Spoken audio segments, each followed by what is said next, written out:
All right, good evening and thank you for joining us on the evening rush right here. It's a beautiful Tuesday evening in the city of Lagos. You can join us currently streaming live on YouTube. Go on to ESTIQMEDIA. We are already virtually streaming live there as well as on VOP 903 FM. So on YouTube, ESTIQMEDIA, and on also VOP 903 FM. The conversation will be going on virtually there. Would implore you to come on there and let us basically comment what are the hot topics today of the on the evening rush. Quite a lot actually took place in Nigeria's socio-economic and political landscape. You do know that Nnamdi Kanu appeared in court today, where the prosecuting witness and number two prosecuting witness from the DSS custody had to go through a series of questioning that is back and forth. And I must tell you that it was quite it. And also, you know that in the process, Nnamdi Kanu's sister-in-law was walked out. She was asked to leave the courtroom because she was streaming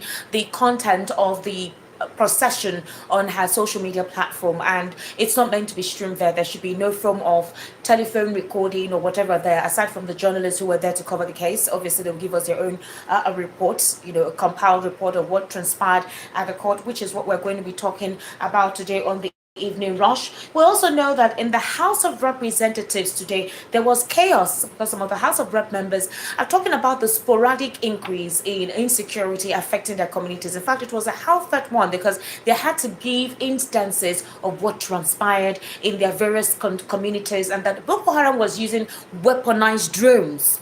Boko Haram was using weaponized drones. So it's a very heart-rending situation that Nigerians have been talking about this over and over, complaining about the insecurity in the country and the supposed decadence or lack of, will I say, the body language, all right, from the presidency, from our security agencies. Maybe they're trying and we don't know, but lately it just feels like there is no reaction, no immediate reaction to tackle it. And these are very dire circumstances. These are trying periods for Nigerians. Meanwhile, the president has stopped the importation, all right, of certain products, some certain goods or consumables, whatever it is. So long as we can produce it here, the president wants those kind of goods and products to be stopped being imported into the country. Aline Dume has said it's a very good initiative, and it will actually encourage job creation and enable entrepreneurship, credibility. All right, that's another thing to also consider,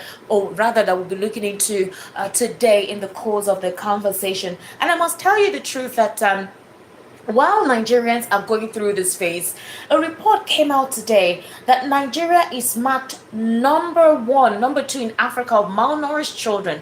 Is a very worrisome development. Do you know why I think it's a very worrisome development?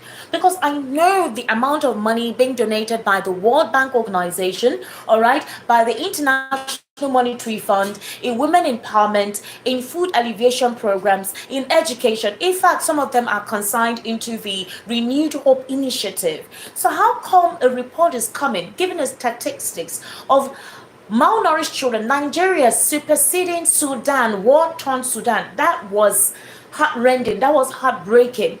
When did it get to this point? Apparently, there's an increase in IDP camps. This is caused by insecurity, starvation, lack of access to food. Insecurity is causing persons not to have access to food. We'll be looking into these in the course of the conversation today. I must tell you, I am so not happy and I am disappointed as to how these things are going up.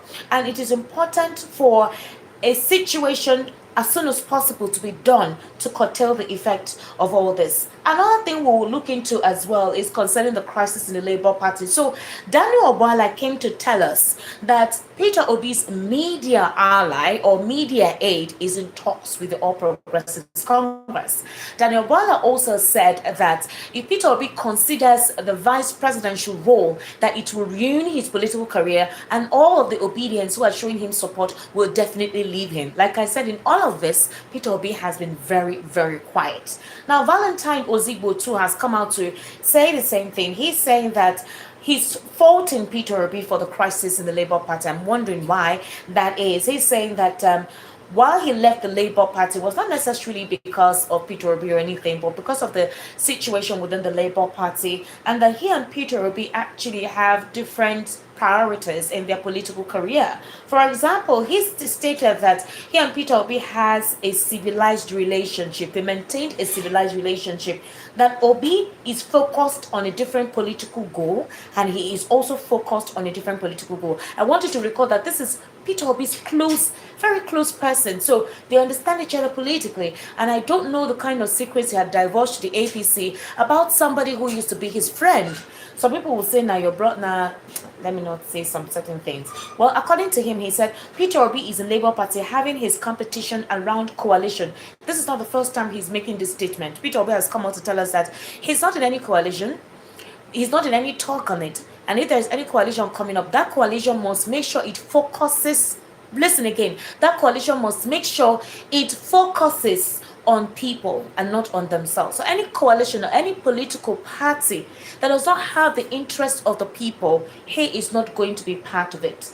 Meanwhile, AKPABIO is going through another ordeal, right? They're saying the method through which he came in was filled with electoral fraud and manipulation. So the person who manipulated whatever is in prison and he needs to resign. In fact, he's been asked to leave. SERAP and other international bodies are writing that AKPABIO must resign.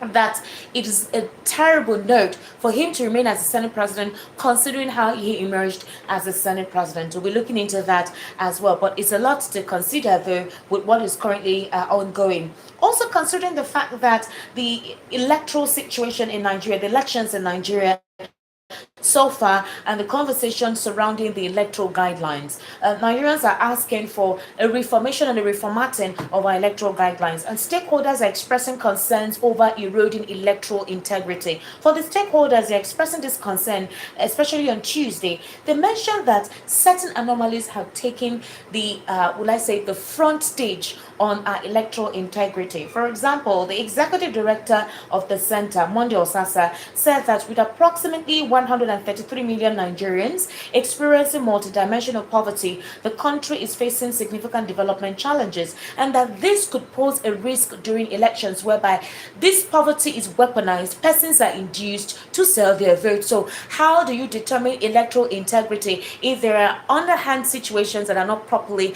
addressed?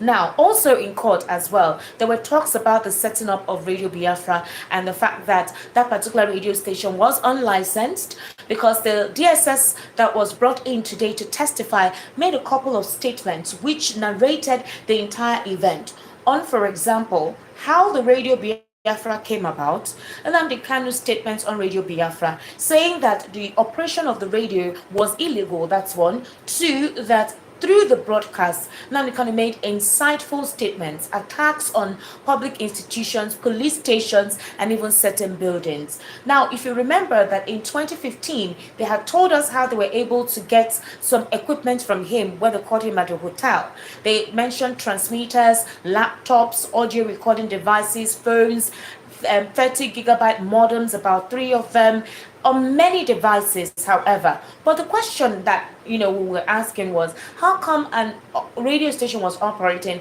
and it was unsupervised? It did not go through the supervision of the NBC, and all this broadcast was taking place via that radio station that it considered to be illegal. The second client said that Nnamdi Kanu admitted to establishing that radio station and that he also spilled some of those statements that he made at the time. Now, Nigerians are now saying, okay, what does this signify, though, in the case of Nnamdi Kanu? While the case was ongoing, the prosecuting witness brought in some voice calls and broadcasts to, attribute some of the things that were said by the DSS operative who was hidden behind a screen.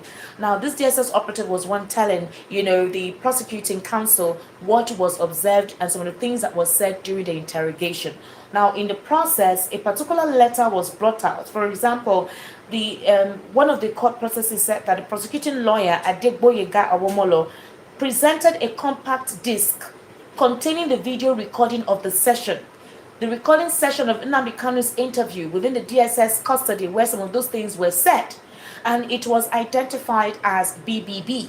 Now, in the process, the defense team led by Kanu Agabi objected to the prosecution's application to tender that particular letter, the compact disc, and a certificate of compliance, arguing that the defense had not been provided with copies of these documents before the trial. So, following the ruling, Justice Omotosho adjourned the trial to May 7, which is tomorrow. Now, based on what some of the lawyers had said, that tomorrow they intend to present certain evidence. On the evidence tomorrow, beyond that, they are going to do a cross-examination of this witness brought in by the prosecuting counsel. These are very vehement conversations that we're going to be having here today. Like I told you, you can join me virtually. We're currently streaming live right about now on ESTIQMEDIA on YouTube and also on our VOP 903 FM. You can join us live on that platform where we're having this conversation. Also, in the course of the conversation, I'll be speaking with a legal practitioner, and that is Barrister Eze Eluche. He'll be giving us his insight on what transpired in the court today. We'd like to hear his own purview and what he thinks about it. And right here in the studio, I have Mr. Lawal Ekundayo, who is a political, national, and social affairs commentator. Mr. Lawal Ekundayo, good evening, and thank you for joining us today on the Evening Rush. How are you? Fine. Good evening. Good evening. How are you? Yeah, just myself. You're just yourself? Just like that? Are we fine in Nigeria? Are we fine in Nigeria? Some people are fine, So, okay, they should start telling us they are fine. Actually, they will come. Let them come into the program and tell us whether they are fine or not, and how fine they are. Really? They should call you and tell you whether they're fine or not. How fine? Are you sure? Some people are fine. In the midst of all this, people are fine. People are doing okay. Now. Lower percentage? Oh well. You'll be so surprised. You just said us that there's malnutrition. They just said yes. Actually, so, let's take a look at that actually, because I got worried with that particular report. I really got worried about it. So it's something that I would say for Nigeria is not a good note. The United Nations Children's Fund on Monday said that Nigeria has beaten the war-torn Sudan to emerge as the capital of malnourished children on the African continent and the second highest in the world. The UNICEF Chief Nutrition Section, Nemat Hajiboy, disclosed this during a media briefing in the 2025 lean season multi-sectoral response organized by the UN Office for the Coordination of Humanitarian Affairs. He said 600,000 children in the country suffer from acute malnutrition. All right, and the damning revelation is coming at a time when indeed Nigeria is going through these circumstances. Very imperative for us to understand that. So this is what happened. Some certain loans were gotten by this administration a while back ago. All right, and in that particular regard, I remember that some of the loans were basically to target malnutrition, empowerment of women. That was one of the things that were stated for attaining that loan. My question is, how can Nigeria surpass war-torn Sudan in malnutrition? Normally, the federal government comes up to debunk some of the stories. Because I remember saying it, I had to ask questions concerning that. That the damning revelation is coming at a time when there is appeal for funding to tackle recurrent food and nutrition crisis in the Northeast. And I want to believe that it's not just the northeastern states that are going through this ordeal. Other countries are going through this ordeal, or rather other states in Nigeria, other regions are going through this ordeal. So I wanted to recall that the federal government under this administration, under President Bola Ahmed Tinubu, has secured loans worth $6.45 billion from the World Bank in the first 16 months of his administration. The amount increased to a new figure following the recent approval of 3 new loans totaling $1.57 billion for various projects in Nigeria and is expected to increase further in the coming months. Now, the sharp rise in debt service obligations are likely driven by naira devaluation for foreign debt repayments. So if Nigeria is seen to be, for example, in terms of malnutrition, a couple of persons have considered Nigeria the malnourished capital of Africa for this kind of report coming, where half of the children are on the brink of developing severe acute malnutrition, making them vulnerable to death. Mr. Lawal, how do you describe the scenario? I am appalled. I'm not happy about the situation.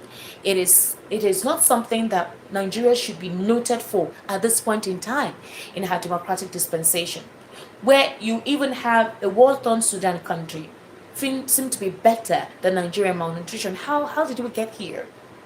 They're even telling us we are the capital of the world when it comes to malnutrition. But that's what it means. Not the capital of the world, capital of Africa in malnutrition. In fact, which other country do we beat in the world? About Africa. So look at it now. It shows that the parents cannot afford to feed their family. That's why the children are malnourished. It shows what they are going through in the family. Because if the father is able to feed the children, there will be no malnutrition. It shows that the parents are serious, that a typical Nigerian family is malnourished. Because if the father cannot afford to take care of his children, they will become malnourished. And that means the father's income is nothing to write home about. That is exactly what he's saying. Indirectly, he's telling us what is going on in the homes of a typical Nigerian family. That is what is going on.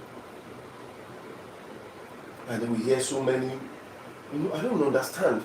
That's why when some people talk about that, some people are taking fuel subsidy, few people are benefiting. That is, it's good that the president took away that. Now they can now see, you get it, the result, whether it is actually improving the livelihood of Nigerians or not. That's what it's telling us. Because the policies are not, they are worsening the lives of Nigerians. They are worsening the lives of Nigerians. That is what is going on. And they refuse to backtrack on some of these policies. They refuse. It's happening all over. I tell somebody, I said, I've never seen a dollar before. I said it on TV. I've not handled a dollar before. I only see when I get to bank, I see somebody holding it. It looks like somebody is holding like diamond. You get it? Because I'll just be looking at, so this is dollar. Because what do I need it for? I don't need it now. I'm not traveling abroad. I'm not importing. I'm okay with my naira spending transaction in Nigeria. So, but the same dollar is affecting me. I began to ask, it affecting me? I can say that's what it's doing. See, that's why, like I said, look at people in the village. Some of them have not stepped out of their village throughout their life. In their 30, 40 years, they have never even stepped out of that village. Everything they need, they get it in the village. They are farming everything and they sell out. And they are not malnourished. Everything is fine with them. But look at what is happening. All of them are coming down to the city because they can't live in the village again. They have been killed here. They have been displaced. There's this xenophobia against them, you know what I mean? Yes. Going on, so they are running away from their villages, running down to city, begin to look for this menial work. And when you look for menial work and you are paid, are you not still going to eat to buy food? And the food you want to buy, nobody wants to farm in the village again. Again. So all these things are contributing factors. You get it? There are chain reactions. Yeah. These are chain reactions. Goes across, begin to get into some other areas, begin to affect different areas here and there. Look at on the road. For you to pay for your fare, you see how very expensive you get it. It is to transport yourself from a very small area to another. People complain. And when you are in that vehicle, you'll be surprised. I wonder whether this government, whether the Nigerian government, they are not living in Nigeria. Because you see how area boys will extort forcefully these transporters. The police will extort them. Look at the government, illegal and legal, they will collect. And then by the time they sum up all this money, you get and had it, the thing goes high. All right, Mr. Lawal Kunda, let's look at 56 prominent civil society organizations, including Amnesty International, Nigerian Center for Democracy and Development, CDD. They have called for the immediate resignation of Senate President Godswill Akpabio following the Court of Appeals affirmation of the conviction of Professor Peter Ogwim. I'm sure you know who Professor Peter Ogwim is. Now, basically, you said? I said the guy in jail now. Yes, the guy in prison, actually, guy in jail or in the correctional center. Yeah. He's a returning officer in the 2019 Akwa Ibom Northwest senatorial election for electoral fraud. So the way it is now is almost like Godswill Akpabio is there through electoral fraudulent activities, and that's what they're talking about, the integrity of our electoral institution. So the CSOs in a joint statement on Monday said the development has thrown up critical ethical questions and undermines the legitimacy of Akpabio's senatorial mandate as well as public trust in Nigeria's democracy. Ogban, a professor of soil science at the University of Uyo, was prosecuted by the Independent National Electoral Commission for manipulating the results of the election, which was held in Akwa Ibom's Ikotokwane senatorial district. He was found guilty of falsifying and sentenced to 3 years imprisonment and a fine of 100,000 naira by the State High Court in Uyo in 2021, a verdict now upheld by the appellate court. So they said they are deeply disturbed by the implications of the judgment on the integrity of the electoral process that brought Senator Godswill Akpabio to the Senate. And it is now judicially established that the results were manipulated in his favor by a returning officer who has been tried, convicted, and sentenced for the crime. It's funny. It's funny? This is serious. That's funny because sometimes somebody will be crying and be laughing. It's possible. You get to a level, you just look at your condition, you see that it's hopeless, you don't cry, you just be laughing. That is the condition of Nigeria. Because you see our leaders, top leaders, they're supposed to be good examples, something to be emulated. You get it? I found seriously disappointing. They I don't know what the word to use. Now, if you present a certificate, you want to get a job, and you present a falsified certificate, and you've been working in that place for 2 years. If it is discovered that you falsified the result, what will happen?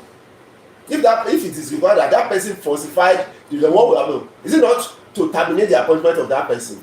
Is that not it? So if Godswill Akpabio, you get it, what brought him into office has been found to be, questionable or falsified and everything. It's so simple. Yes, he has to go. If he has integrity, I remember Sadusu Buhari. You remember him? At a point, when the certificate that brought him into the office, you get it, was falsified. The guy stepped down. He didn't fight it. He simply stepped down, then went back to school, and then I think he finished his degree, which was very impressive and encouraging because he tried to reset his record back. So what I'm trying to say is that the certificate that gets you a job, and you are working in that office, and that's why that certificate you get is questionable, and it's established. The next thing is to terminate your appointment now, isn't it? Is that not it? Obviously. So what is he waiting for? That's it. It has happened in Nigeria many times. So if he stepped down, it's not new. It is integrity. Well, let's look at the state of insecurity in the country, because these are part of the things that the House of Assembly and the National Assembly should be discussing. Today there was chaos, in the House of Rep, while the lawmakers were crying out, and they shared dire stories of Boko Haram attacks in their various constituencies that they represent. I'm actually trying to connect with Barrister Eze because we spoke earlier today. I need his legal purview on some of the things that we're looking into today, and it's quite imperative we look into it. Do Nigerians wait till 2027 for whatever it is that needs to be done should be done. Should Nigerians wait to air their views, to lend their voices till the next elections, while there's malnourishment pervading the country and there's quietness from the sector that is meant to respond, while insecurity pervades the land and Boko Haram is attacking communities with weaponized drones? That's what the lawmakers were actually discussing about. They were literally saying it. And they were like, how do you do that? How do you keep quiet? How do you keep mum? Anybody who comes to speak about the realistic situation of the country, they tell you that you're demarketing the nation. For example, Akinwumi Adesina literally re-emphasized what Peter Obi said when he traveled out, that made, Daniel Bala and a couple of, Bala and a couple of other persons respond to him, especially Shegun Showumi of the PDP, where they said he's not meant to go demarket a country that he intends to govern, he intends to administer. As a president, he was not meant to do that. That's what Shegun Showumi said. Shegun Showumi is one of the chieftains in the People's Democratic Party, and he said Peter Obi ought not to have done that. That he wasn't supposed to do that. Okay, fine. In regards to that, anyways, the House of Rep members were given deplorable and pathetic conditions that their constituency members have been going through. They talked about how peasant farmers who went to farm were slaughtered by ISWAP or Boko Haram, how some of them, even while they were just trying to run away and hide, they were still pursued and shot, gunned down with sophisticated weapons and weaponized drones. I thought that would have been imperative when this incessant attacks became something that was a constant thing going on. I thought that the House of Rep and the National Assembly would have called the heads of security agencies to come tell us precisely what they are doing while these attacks are ongoing. Now, we all know. Maybe a typical Nigerian knows that this thing is not something that is not sufferable. There's no what? It's not solvable. It's not solvable. Yes, not solvable. You're saying there is no resolve or what? No, what I mean is something that can be solved. Oh, okay. You get it? But the people who are supposed to solve it don't want to solve it. That is it. You get? Let me tell you something. For you to get weapons, because these weapons are made by special companies. It's not something you can just make. Some of them say In fact, they have to certify. They have to certify you, clear you before they can allow you to use that weapon, or they can send it to you. So if terrorists are getting sophisticated weapon, then you begin to wonder, how did they get it? It's traceable. Something that can be it's traceable. What I'm saying, it's easy to get to where they bought it from. In fact, it's easy for you to monitor as the weapon is coming to your country, because these people are in the country, they are with the weapons. But what do we see? The terrorists have established themselves in Nigeria. I just pray this country will not turn to, I don't know, maybe is it Afghanistan? It cannot happen. Because I don't know. Because I think Nigerians are dogged and resilient. It's only, you are talking about this thing in the south. You get it? Let me go to the olden days. You say Northern Protectorate and the Southern Protectorate. You are talking about this thing in the Southern Protectorate. The Southern Protectorate are resilient. You are not talking about it in the Northern Protectorate, in which they have established themselves, they have positioned themselves in the areas, they are even collecting taxes from some of the people in that community. And the area has a governor. These areas have governors. They have councillors, they have reps that comes from the people. And these terrorists are well established in this area. I remember there was a time when they kidnapped, Nigeria will send somebody to go and negotiate with them what they are going to collect to release them. To let you know they are not eating. They are not eating. So if they are not eating and they are visible, then why have they not been stopped? Why did they keep, getting established? To let you know that people who are supposed to stop them, they just don't want to stop them. It's so clear, it's so obvious. Like I said earlier on, this thing, this terrorism something did not start with Nigeria. It started with some even bigger countries, and they were able to solve it. There's a time in America we had the issue of 9/11. And America went after all these terrorists, and they made sure that they were dealt with. It happened in Russia, it happened in UK, it happened in Europe.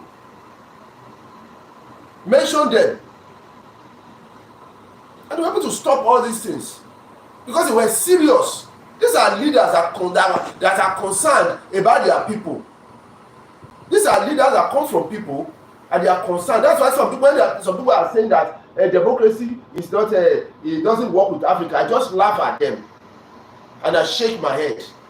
And the court will tell you something. They will give a separate. I don't understand. Separate, you don't understand. I don't know. What am I going to describe? I'm saying you are practicing democracy. You are not practicing democracy. So don't say democracy cannot work in Africa because Africa is not practicing democracy. All they practice, it has no definition. Some people call it autocracy, some people call it a dictatorship. It has no definition in democracy. So that's why it's not working, because it's not democracy. In Africa, most African countries are not practicing democracy. Go to South Africa that is practicing democracy and you see how they have overtaken Nigeria as the giant of Africa.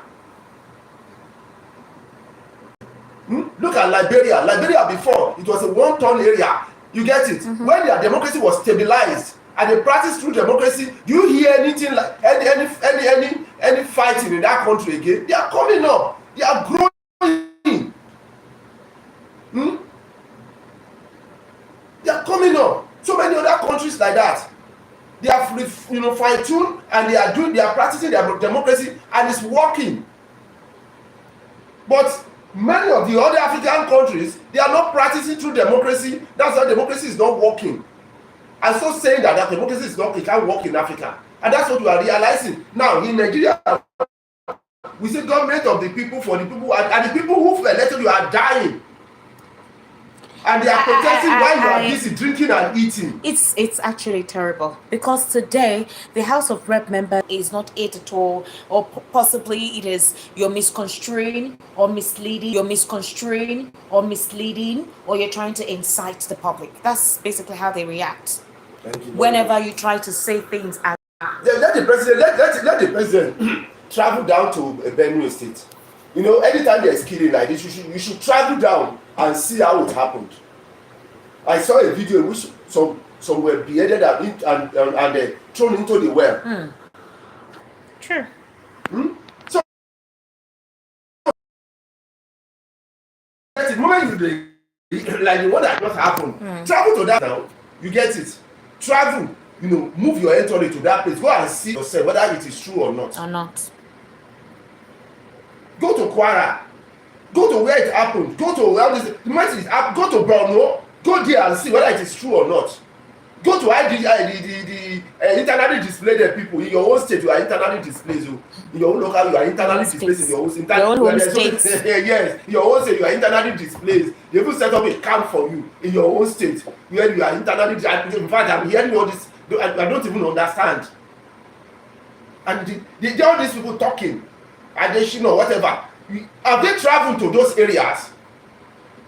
There was a time the governor was inviting them to come. I forgot the name of the governor. He was inviting this one of the federal government person to come down to his state and see what is happening. Come down now.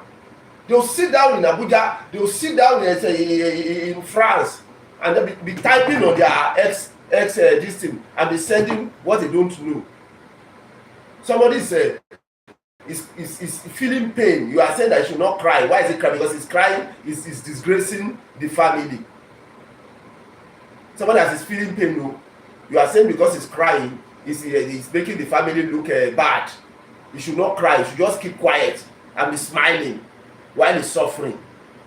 Is that what they want us to do? All right, let's look at this scenario. Like I said, these are the times for political permutations, right? And a lot of talks are being had. Valentine Ozigbo is saying something else. Dan Obwala is also saying something else. So certainly very close allies of the presidential candidate of the Labour Party in 2023. A lot of them are leaving the Labour Party. We don't know if this is deliberate or possibly this is a sign that, okay, Peter Obi is leaving too. He's been quiet. I think somebody, was it not last week, sent a message on one of the contents we did on YouTube to say, oh, Mr. Lawal is very intelligent.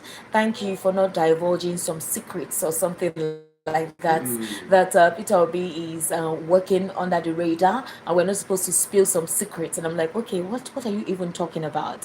What secrets? This is the political season, obviously. So with all of those talks of certain persons, for example, Daniel Bwala is saying that the media aide to Peter Obi is in talks with the APC.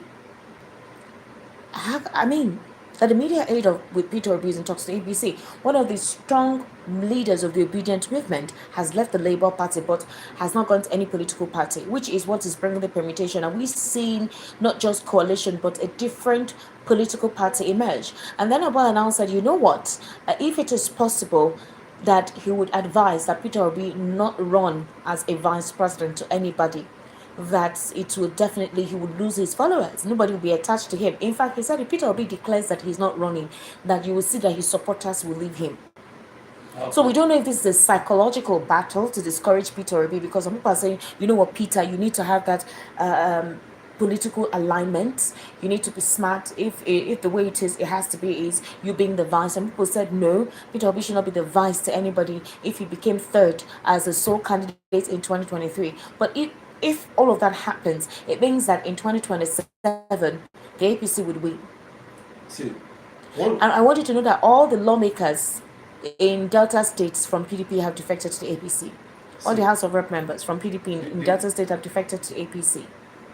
In Nigeria, especially prominent in Nigeria, that politicians in Nigeria are typically selfish and cunning. Let me use the word cunning. They are cunning. They have their own mathematics formula. And some people call permutation. They have their own formula they use. Each one design his own formula to beat the other person. Now let me give you a typical example of that. Look at what Wike is doing. He's not leaving PDP, you get, and yet he's not with PDP. Okay. So it's like a turn. Go ahead, keep talking. Yes, it's like a turn in the flesh of PDP. You understand? It's not living. So some people say it's a mole in order to break PDP from inside, cause a lot of problem because if he leaves, he won't be able to see the secrets. You get it? You won't be able to walk inside, and it's better to destroy from inside than from outside. So if you remain the inside, and as a prominent person he is in PDP, it's easier or it's better because you'll be able to destroy that party from inside, and that is doing a good job at the moment. That's Wike is doing a good job. It's one of the reasons why PDP is having crisis, because a very prominent person in you is creating a serious problem for the party, and they don't know what to do. So now the same thing with the others. They too may be defecting. Okay. So that they too can have their own inside APC and see how their own permutation too and be able to destroy them Are you from sure? inside. Are you sure? Because it seems like these crop up politicians are only self-centered. See what makes CPC to merge with AD. Go ahead, Mr. Law. Yes. Go ahead. What makes them to merge? Buhari got, I think, is it second or third in the election, and then he cried. But the merge, there was a merger, and then they were able to get the power. Now, at that point, you remember Saraki? Yes. At some point, and some others, before he became senior president, saw the scenario that played around before he was able to become the senior president. That is the way typical Nigerian politicians play their politics. But is it possible for AKPABIO to resign? Because if right now the means through which he came about was fraught with a lot of irregularities and electoral fraud, the person who allowed that to happen is in custody, is in jail, why is he still around? coupled with the allegations against him. You recall yesterday we heard that a committee has been set up to investigate the whole process. So there's been a lot of backlash or mudslinging on the Senate president, and none he has been able to defend so many. And it brings a question to the integrity of the kind of persons in the National Assembly, integrity of the entire executive.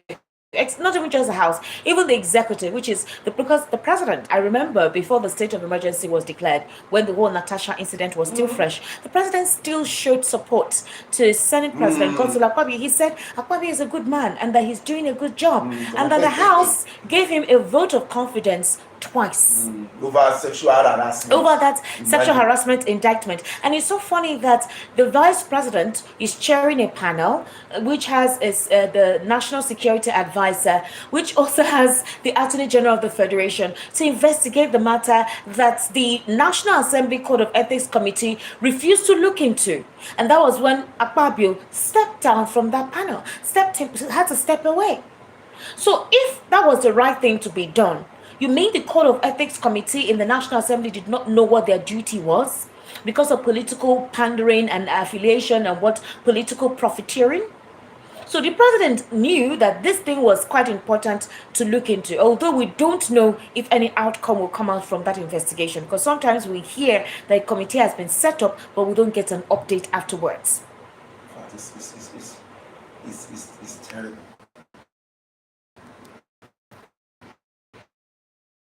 It's terrible in this country. It's terrible. I don't know which direction this country is going. Something that the president is supposed to even be quiet about, supposed to not even say anything at all about it. You came out and you are telling the whole world that your senior president that has a allegation of sexual harassment, you have confidence in. What does that mean? Does it guarantee your own confidence for you to have confidence in somebody that has an allegation and allegation has not been cleared? It's worrisome. Now another one again. So if you go to court now, let me say somebody, because I expected the person that got second in that election that brought AKPABIO supposed to go to court and say that the court, you get it, should recognize him. Yes, as the one that they should stop AKPABIO, that he should be the one. Because since the election that brought AKPABIO is questionable, you get it, and the person who did it has been jailed, that means he did something wrong. It has been confirmed that the election you did was wrong. You get it. It's either there is a rerun or they declare him the second person. Meanwhile, Mr. Lawal Kundaya, while Nigeria is being ranked as supposedly one of the most malnourished in terms of poverty in the entire African continent, number one, Nigeria is number one in the entire African continent and possibly number two globally. The president has actually presented a 2025 budget for the Federal Capital Territory, all right, totaling, hey God. He presented 1.78 trillion naira FCT budget for 2025 for the Federal Capital Territory. That's the budget that the president presented. So the budget proposal was read on the floor by the Speaker of the House of Representatives, Tajuddin Abbas, in line with provisions of Section 299 of the Constitution, which mandates that the legislative function of the FCT lies with the National Assembly. So in his letter, the National Assembly, President Tinubu outlined key focus areas of the budget to prioritize on health, job creation, social welfare, and agricultural production. That's what this 1.78 trillion naira as the budget for the FCT is meant to cover. So in his letter to the National Assembly, President Tinubu outlined the key focus areas of the budget: job creation, social welfare, agricultural production. In the letter to the lawmakers, he also emphasized the government's commitment to capital development within the territory with a focus on improving infrastructure and public services. So a significant portion of the budget to be allocated to completing ongoing projects. According to the president, 85% of the capital component will be dedicated to these unfinished finished projects, while the remaining 15% will fund new initiatives. Also, he appealed to lawmakers to expedite the consideration and passage of the budget, stressing its importance in driving the development of the FCT and ensuring the effective delivery of service. And the president is asking for them to expedite this particular bill so that whatever commencement of projects that this money is meant for would commence. Meanwhile, Lawal Ekundayo. Meanwhile, unfortunately, in a terrible situation which we have found ourselves in, the United Nations Children's Fund disclosed that Nigeria has beaten the war-torn Sudan to emerge as the capital of malnourished children on the African continent and the second highest in the world. Capital of malnourished children, surpassing war-torn Sudan. So they are number one in the African continent and second highest in the world, meaning that they surpassed Ukraine going through war, they surpassed DRC Congo, they surpassed Haiti. These are countries that are having issues politically and economically. Congo. And I mentioned DRC, DR Congo. That is why in Nigeria you get it. Nigeria is like a film. You know, when you are doing fiction like this Hollywood, and you see, or maybe this Chinese film, you see somebody, you know, with one punch, you can kill 1,000 people with one. You've seen that now. People die when you punch them once. Thousands of people die. You say, we know it's not true. It's just a film. You understand? You see somebody flying over a building, and you wonder, okay, or maybe Superman. You know, the film we watch, all those Superman and X-Men. That is exactly what is going on here in Nigeria. Nigeria is like it's like a film. In fact, it's a film that some people wrote the script. Then some people wrote the script, and then we are playing according to the script. That is what is happening in Nigeria. Yeah, you are playing according to the script. Yes, Nigerians are playing according to the script. Exclude me. Who told you are not? I'm not part of those playing according to the script. We are playing according to the script.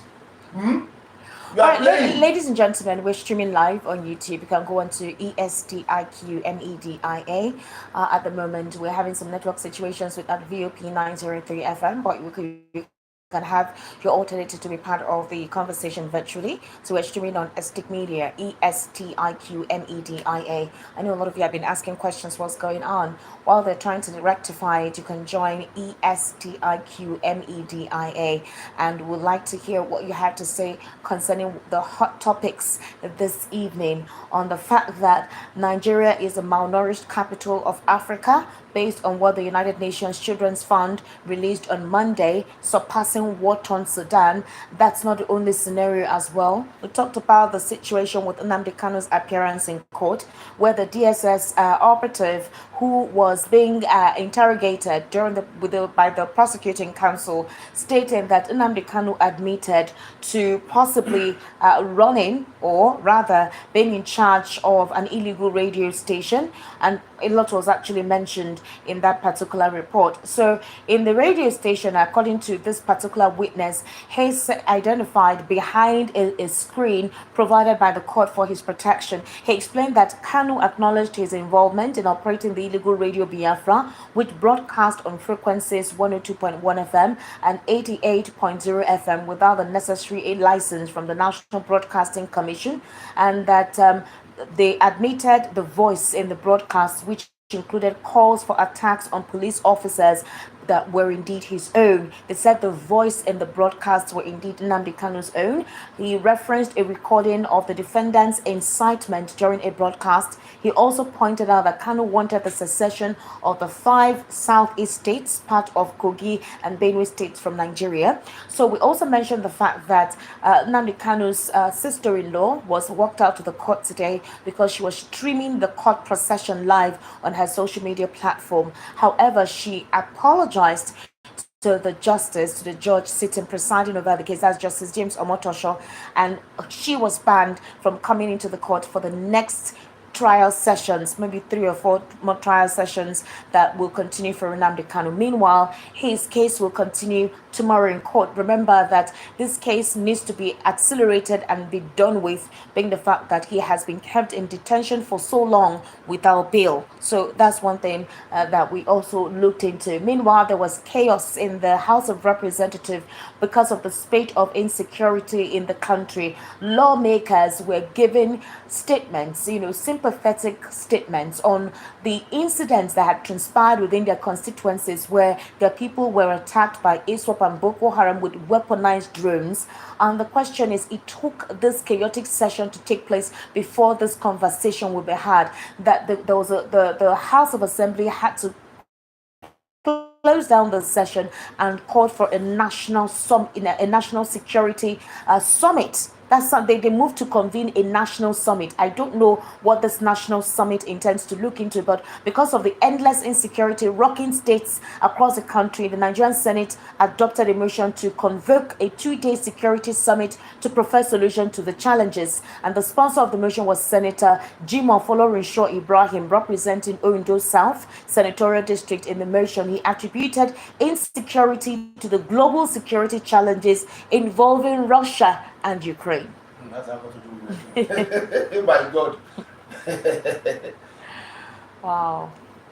According to him, the insecurity has become daunting due to new order in some of the advanced countries, citing the growing impact of tariff war in America and the rising emphasis on balance of power by various countries. He said the recent events in our region have led to feelings of discomfort and insecurity, which has placed the past accomplishments of our security forces at risk, even though our military and its partners are striving to address these challenges. They do not have solutions to the global economic conflict or the effects of new American tariffs and tension with China.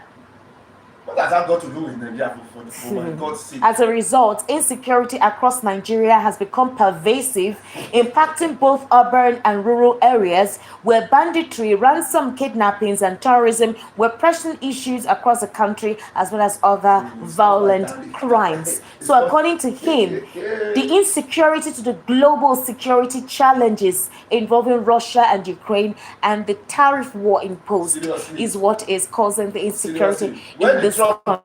Gets into power, like is it not? No, don't analyze this.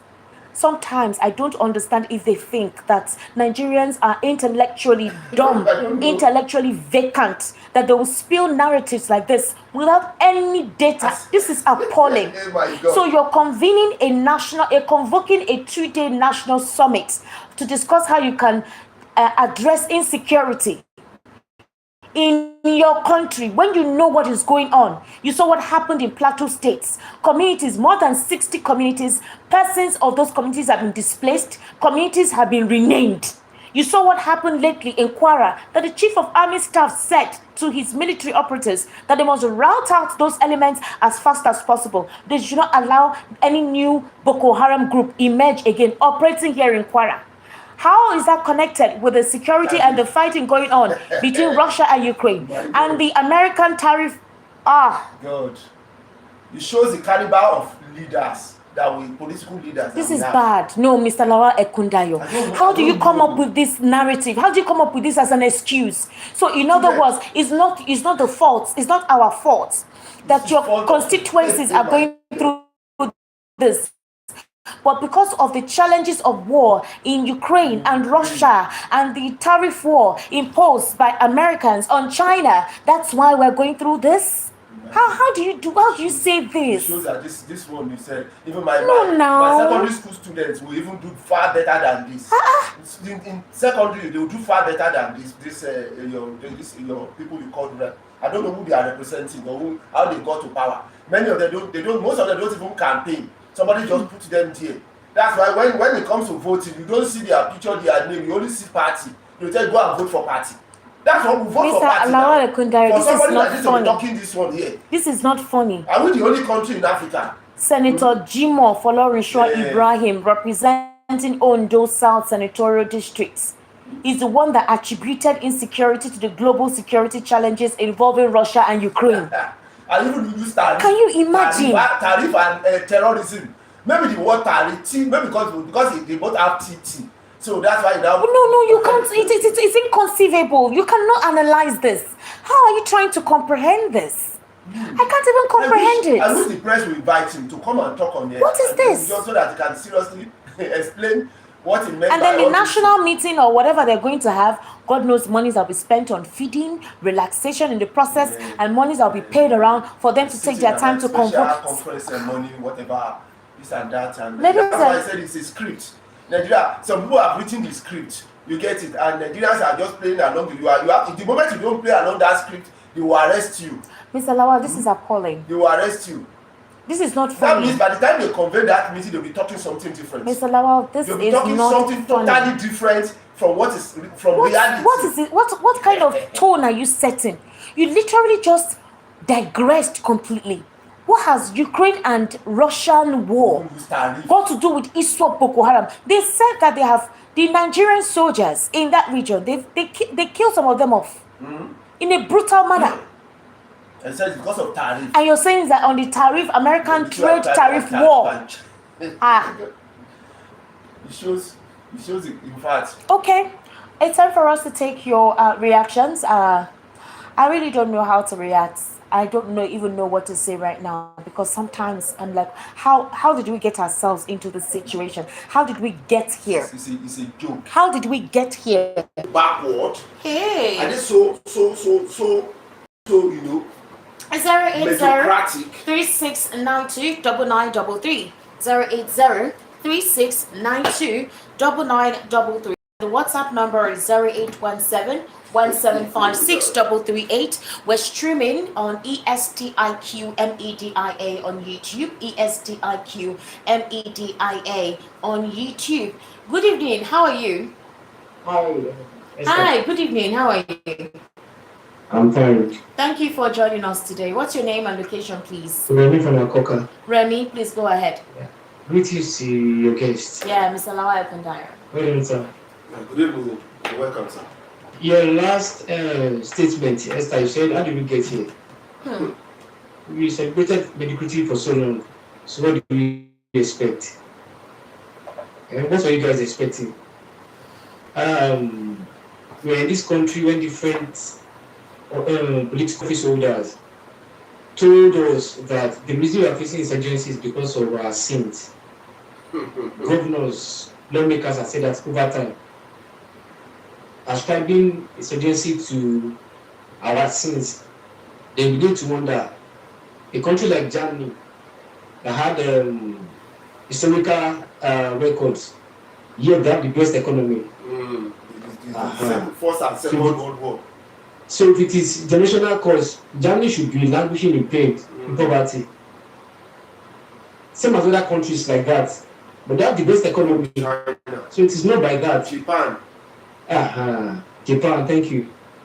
So that aside, the issue of AKPABIO and the professor behind bar. Yes. Okay, I'm going to use the case of Yakubu. I'm going to liken it to this case. Who's going to arrest Yakubu? We were told, or we have fact on ground that Rivers State was not won by Tinubu. The INEC said so, not me.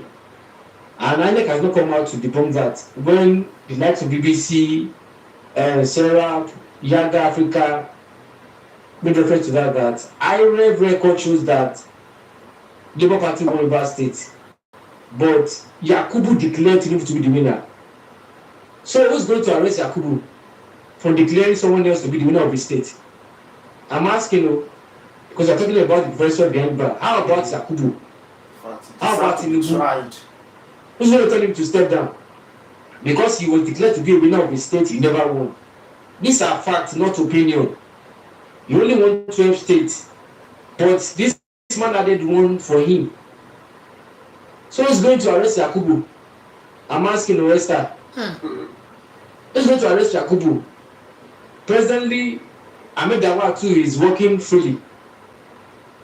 He never contest. We all saw the story of Ahmed Dawa too, that of AKPABIO. But he's a free man. So Nigeria is a country whereby anything goes. Look at the record of JAMB, how our student failed. What do you expect? 12%, is it 12%? What do you expect? Does our president have a certificate? I'm asking no. A man who attended a school that was found after he graduated. And you think it won't have a ripple effect? We have lawmakers without certificate. The governor of Ogun State doesn't have a certificate. When he was interviewed on TV, he couldn't tell us the school he attended. We have them across board. So what do you think these youths learn all this from? Who raised this youth? This same other generations raised them. And you think it won't have ripple effect? They play. Good evening. Good evening. So they play. Good evening. Thank you for calling. The number to call is 080-3692-9933. 080-3692-9933. Hello. Good evening. How are you? I'm fine. Good evening. Welcome. Mr. Samuel, your voice is not coming. Okay. From Uganda.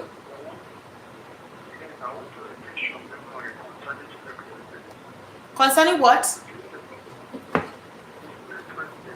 Okay, can you speak louder though? Your voice is low.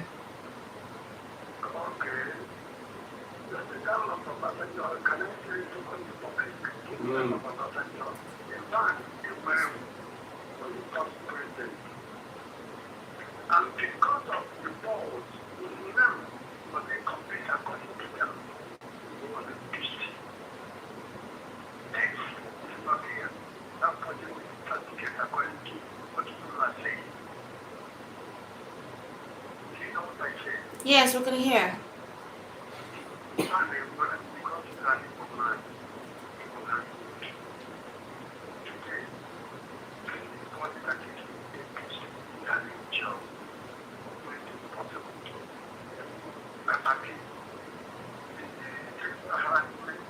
According to Natasha, because it's a job, cannot be law to ask you to go.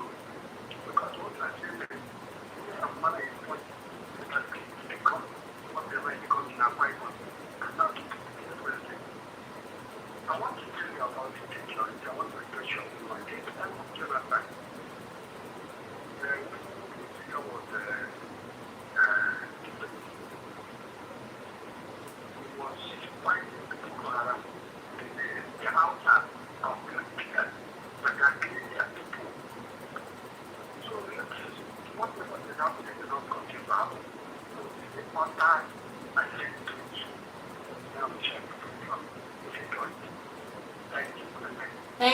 Thank you for calling. All right, thank you for calling. I sincerely appreciate. Hello, good evening. How are you? Good evening. Hi. Good evening. Yeah. See, the failure of our student is quite alarming. Please, what's your name? What's your name? Alex. All right, go ahead, please. Can you hear me? Yes, I can hear you. Go ahead. Yeah. So, to what Remy said, see, it's quite alarming and it's something worrisome. For the amount of students who have failed JAM. See, JAM has become a money-making machine. I think they need to scrap JAM. They are not helping students, even citizens in this country. You'll be frustrating people and they need to scrap it. But who will do that? Is it this government? It's a reflection of the failed government because you said the student, yes, the students have their own issue as well. But have you given them a conducive environment for them to study in them? Do you have the functional libraries? Have the school provided them, equipped like science students? Do school, do they have science equipment? Call any science student now, maybe to do a practical experiment. You may be able to do that. The technical schools are very malfunctioning, even to universities. And you people siphon people's money and live lavishly and wish to send their own children overseas. to enjoy, and you still want them to come back and rule the people, and you think this is life. It's not life. You see them, one day they will die and they will go and answer for their evil ways. You've been going to foreign countries, you see the way they behave, you see the way they treat their people. But here, you want to become a monster.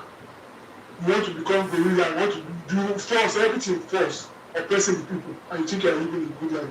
Where does your game go? When you go and answer your evil works.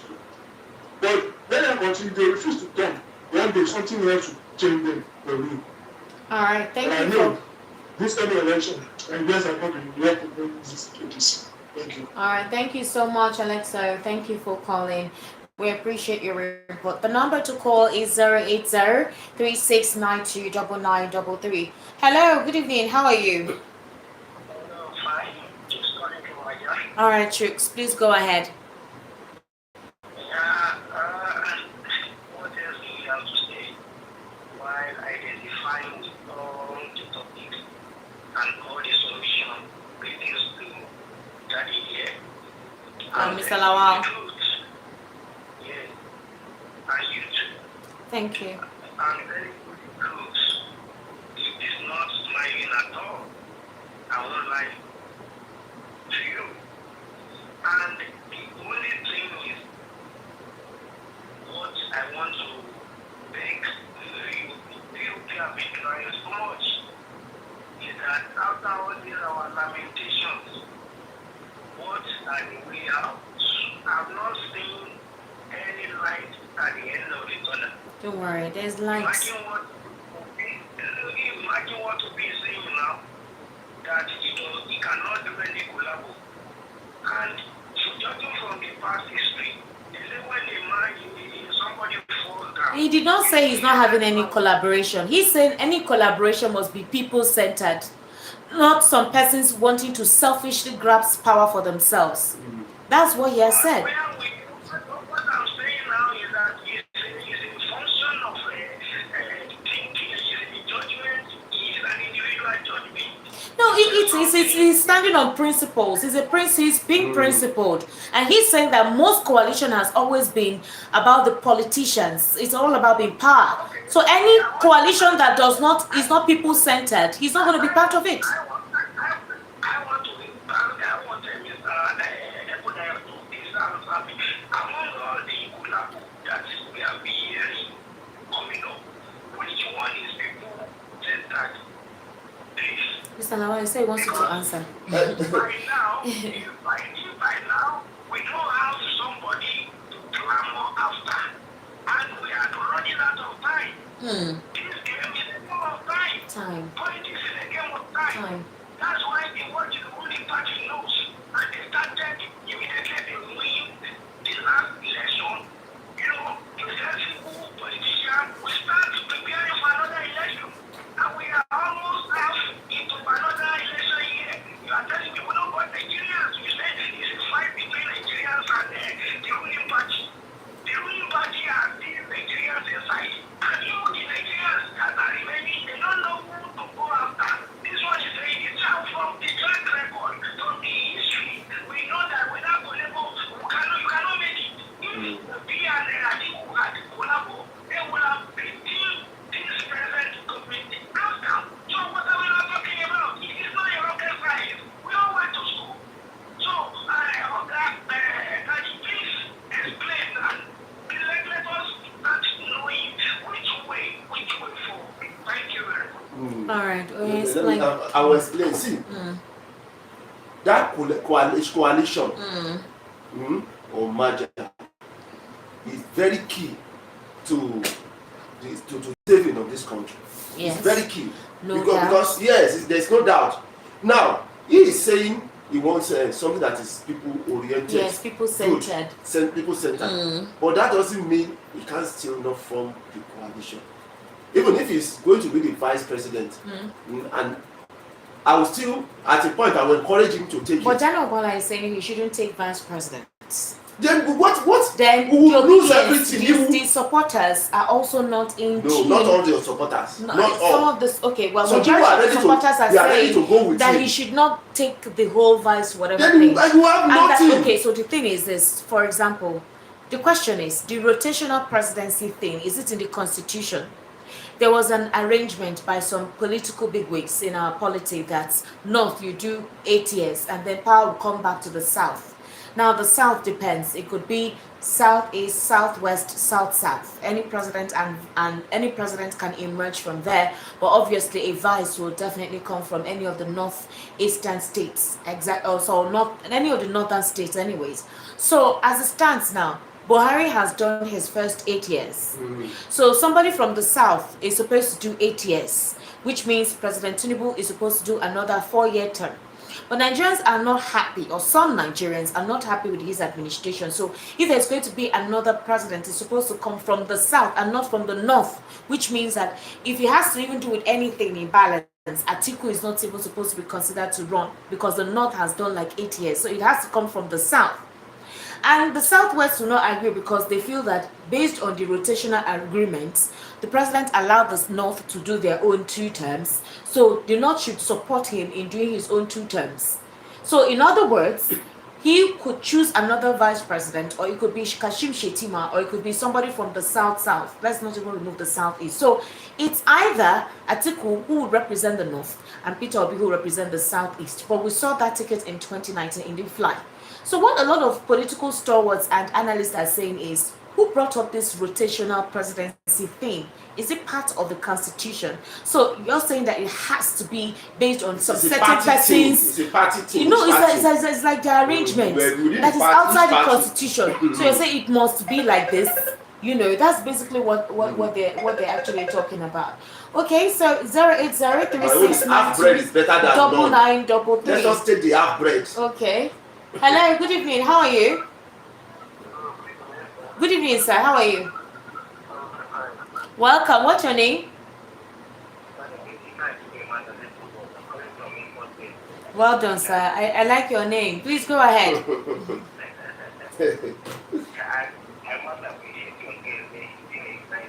Yeah. Thank you. Okay.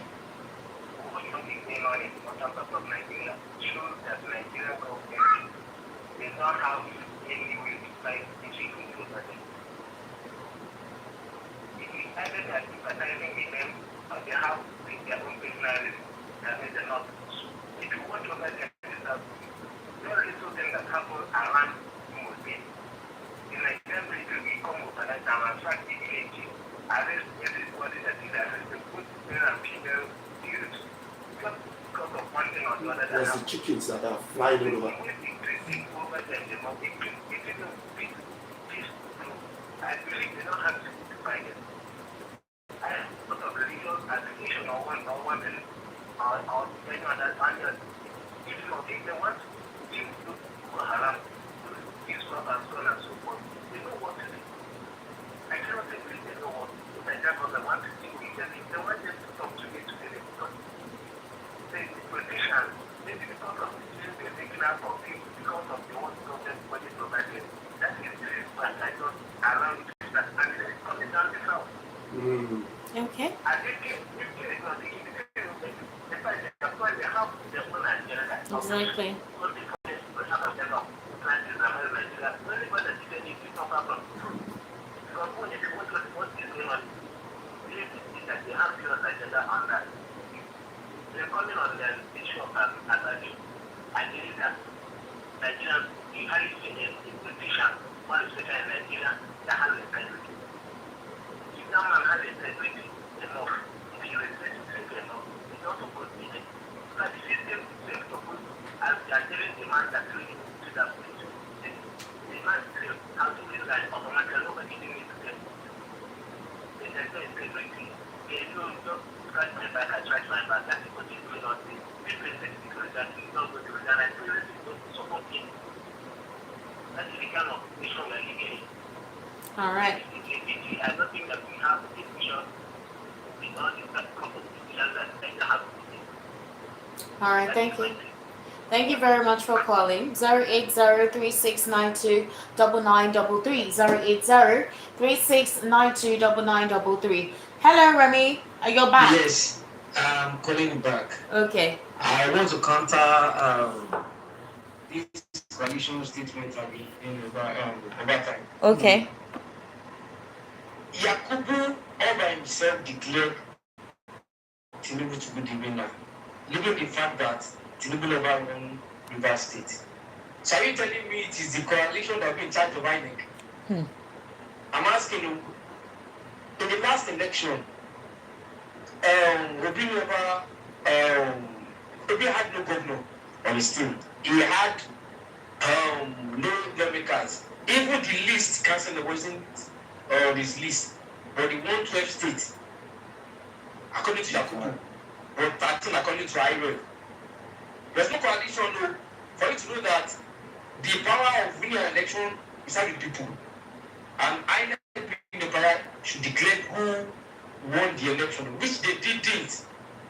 So the issue of last election wasn't because of coalition. If Obi by himself could have won 13 states according to IREG with that coalition, it shows that coalition wasn't the problem, but INEC.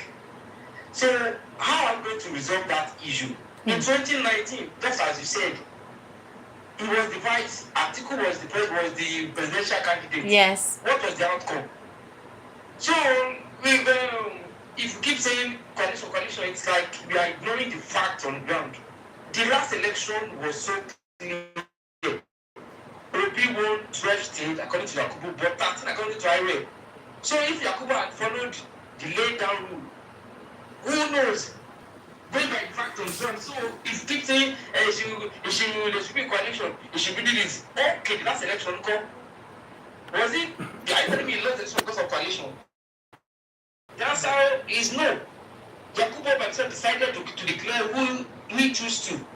See the case of Machina and Ahmed Lawal. Despite the rules on ground, Ahmed was declared the winner. Same as AKPABIO. So the umpire chose to ignore the laid down rules. So what is the also going to do in such cases? I'm asking you, because there is nothing, coalition, the whole of the come together. Oh yeah. If Yakubu or whoever becomes direct decide to declare someone else, what are you going to do? Pick up guns or machete? See, I want to respond. All right. Okay, sir. Remy, thank you for calling. Please, I want you to listen to my response. Okay, sir. See, it's easier to rig when the margin is very, very small. Small. When you have a very wide margin, let me say somebody won out of 36, he won over 20. And somebody won, it's difficult. Hello, good evening. How are you? Good evening. What's your name, sir? Good evening, sir. Dayo, how are you today, sir?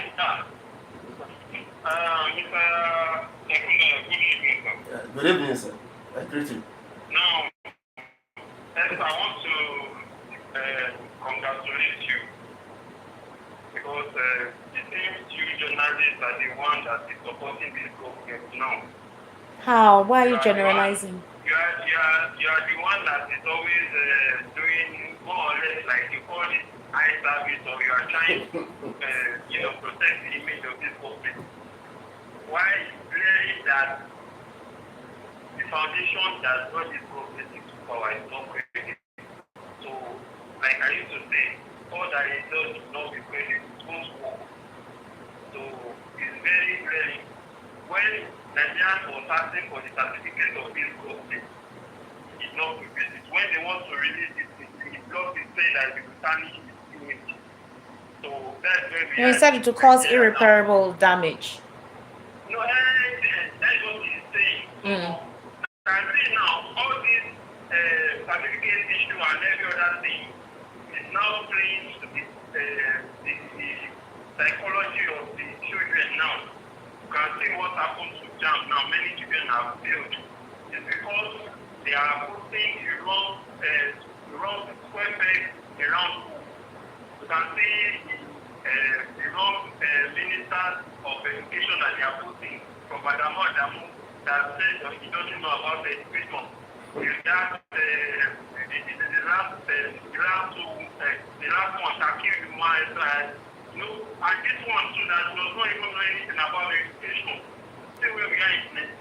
now. So education is in a dead state. Nigeria is in a dead state.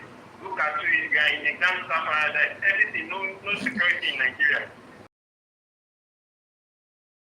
Now look at, I mean, is it United Nations. United Nations they have declared us poverty, malnourished countries, superseding what on Sudan, and number 2 globally.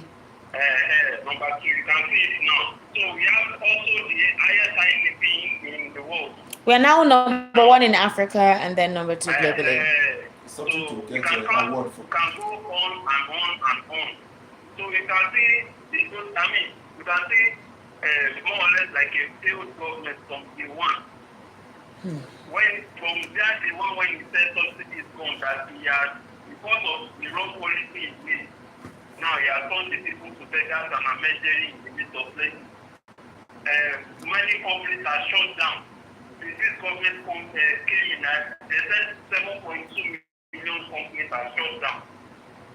You can see that the failure of it, you can go on and on that this government has done from the one to fail because the process has not been to power, it's not credible. The INEC and judiciary, they have been compromised. So you can see everything that is going on is that's what we are in Nigeria now. So like I used to say, you can't give what you don't have. Alright. You can't drive your way into power and expect development. Alright. Thank you, Dayo. Dayo. But however, I'm not happy with you generalizing that we try to protect the government. We're not protecting, we just have to state. They tell us that this is what they have been able to do, this is what they've been able to do, this is how they've been able to surpass this is the cautionary effect they've been able to implement. That's what they say most of the time, But anyway, it is well. 080